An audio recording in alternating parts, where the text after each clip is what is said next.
What would you say to the argument that Egypt is keeping its doors closed because they don't want terrorists to slip through the cracks? While, maybe 100 civilians come in, two terrorists slip in saying that they're civilians, that poses national security threats to Egypt.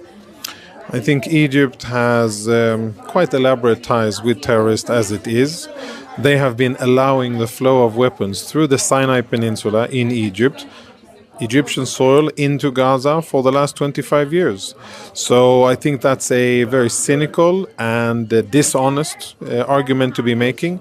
Egypt is a big country, Sinai is a very big area, and if Egypt really wanted so, if they were humane and had some sympathy and empathy for the suffering of their Arab brothers, they would open the gates, they would build a humanitarian zone far away from Egyptian population centers, and they would have a refugee zone there so that people could go out away from danger, away from threats, away from war, and then Gaza could be rebuilt and people could go back.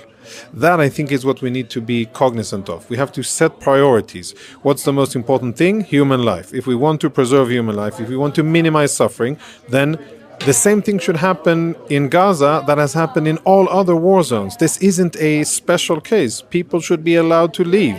And every day that they're not allowed to leave, I think, is an act of cruelty and inhumanity that is very sad and regrettable.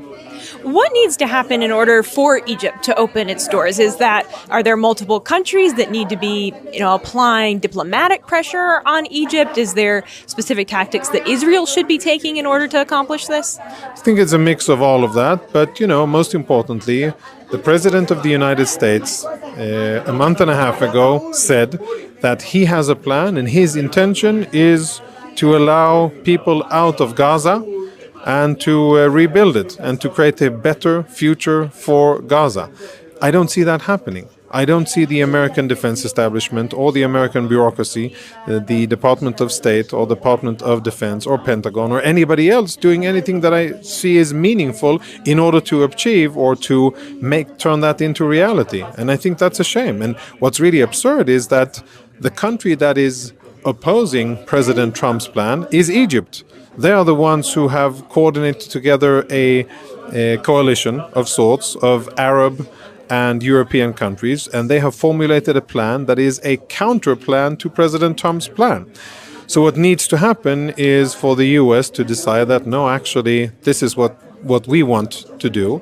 And I, by the way, think that would be a tremendous step forward that could possibly really change the trajectory of the Gaza Strip.